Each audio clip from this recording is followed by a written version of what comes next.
మాజీ ఎమ్మెల్యే కేతిరెడ్డి పెద్దారెడ్డి తాడిపత్రి వెళ్లకుండా మరోసారి బ్రేక్ పడింది. ఇవాళ ఉదయం ఆయన తన స్వగ్రామం తిమ్మంపల్లి నుంచి తాడిపత్రికి బయలుదేరుతూ ఉండగా పోలీసులు అడ్డుకున్నారు.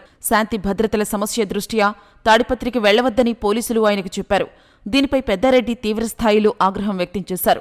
నేను ఎప్పుడు తాడిపత్రికి వెళ్లాలని చూసినా జేసీ ప్రభాకర్ రెడ్డి కొంతమంది తన అనుచరులను రెచ్చగొట్టి ఏదో అలజడులు సృష్టిస్తారని, దానిని శాంతి భద్రతల సమస్యగా చూపిస్తున్నారన్నారు. పోలీసులే ముందస్తుగా తాను వస్తున్నట్టు జేసీకి చెప్తున్నారని ఆరోపించారు. హైకోర్టుకు వెళ్లి అనుమతి తీసుకున్నా ఇప్పటికే 7-8 సార్లు జిల్లా ఎస్పీ ప్రొటెక్షన్ ఇవ్వలేమంటూ చేతులెత్తేశారన్నారు. తాజాగా విశాఖపట్నంకు ప్రధానమంత్రి మోడీ వస్తున్నారని, అక్కడ బందోబస్తుకు పోలీసులు వెళ్తున్నారంటున్నారని పెద్దారెడ్డి ఫైర్ అయ్యారు. నన్ను తాడిపత్రికి వచ్చి రాజకీయాలు చేయమని చెప్పే జేసీ ప్రభాకర్ రెడ్డి రానివ్వకుండా ఎందుకు అడ్డుకుంటున్నారని ప్రశ్నించారు. నీ డ్రామాలన్నీ నాకు తెలుసునని, ఎవరూ లేనప్పుడు ఏదో చేయడం కాదని, నేనున్నప్పుడు చేయాలంటూ సవాల్ విసిరారు. నీ గురించి గత 50 సంవత్సరాలుగా తాడిపత్రిలో ప్రతి ఒక్కరికీ తెలుసన్నారు.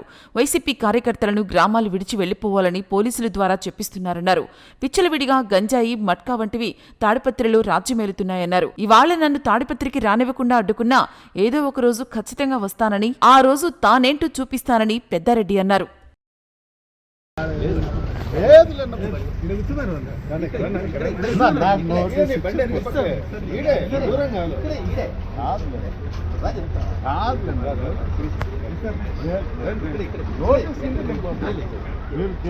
రికార్డెడ్ లేకోకుండా నేను నోటీస్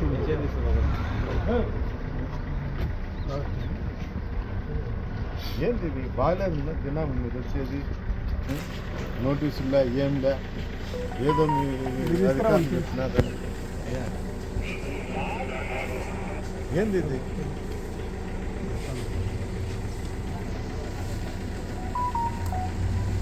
నేను జిల్లాలు నాకు ఉంటేనా నేను చిన్న కదా.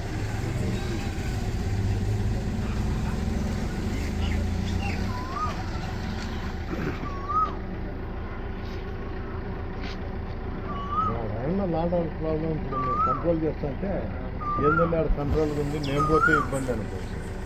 10 లేచారంటే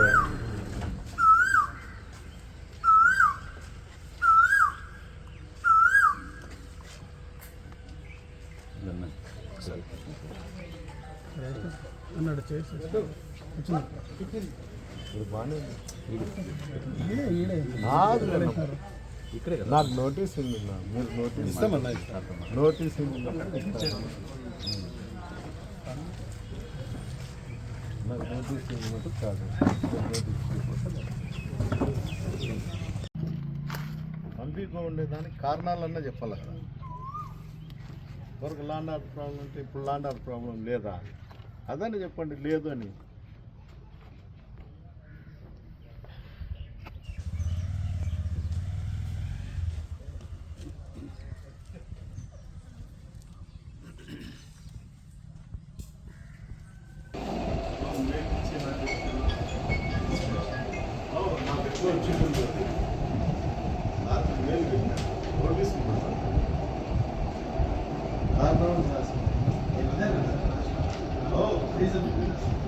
రాత్రి పెట్టాడు మిమ్మల్ని నోటీస్ అవసరం.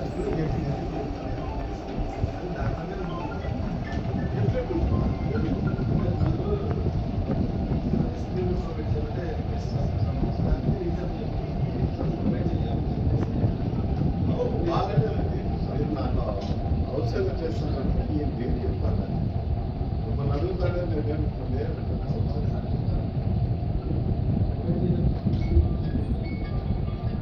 నాకు రాత్రి వచ్చింది. రీజన్ కారణమే కదా.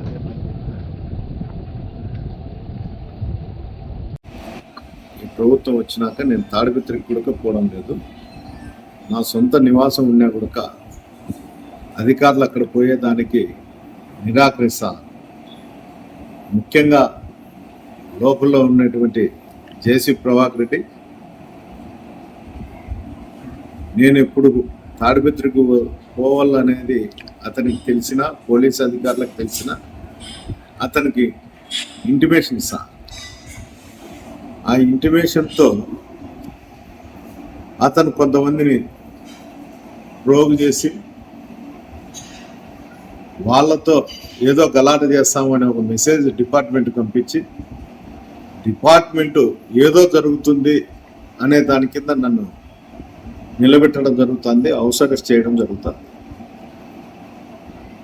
నేను ఇవన్నీ చూసి కూడా నేను హైకోర్టు పోయి పర్మిషన్ తెచ్చినా కూడా జిల్లా అధికారులు దీనిపైన ఎలాంటి యాక్షన్ తీసుకోకుండా కనీసం నన్ను పంపించేదానికి కూడా ప్రయత్నం కూడా చేయకోకుండా ఉండాలి. ఏమని అడిగితే ఏదో కాదు చెప్తాను.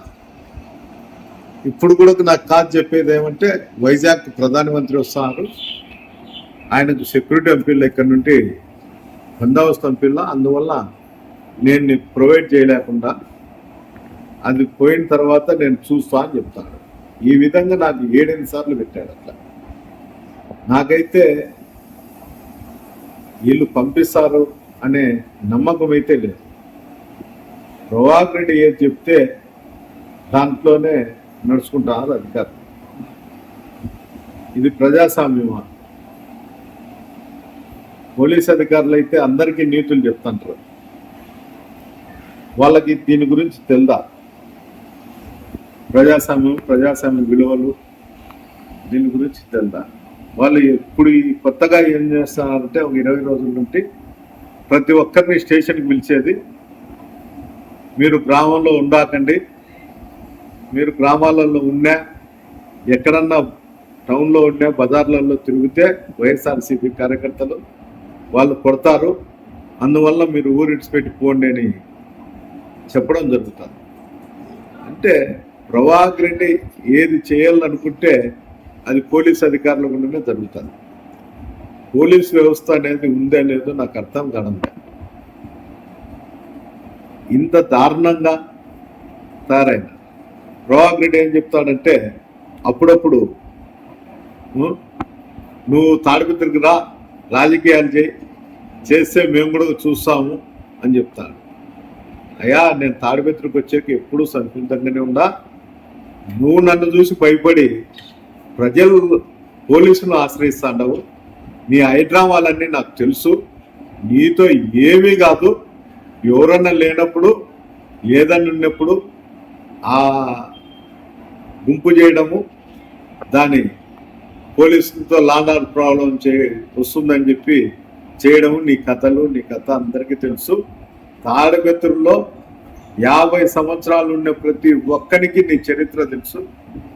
నువ్వు ఆలోచన చేయాల్సిన అవసరం లేదు. నీ హైదరాబాద్తోనే ఇంతవరకు సాగింది. నేను ఖచ్చితంగా తాడిపత్రికి అయితే వస్తా, ఖచ్చితంగా. ఈ రోజు కాకపోతే రేపు, రేపు కాకపోతే మన్నాడు. నువ్వేం కలలు కనాల్సిన అవసరం లేదు, దాంట్లో ఇబ్బంది పడాల్సిన అవసరం లేదు.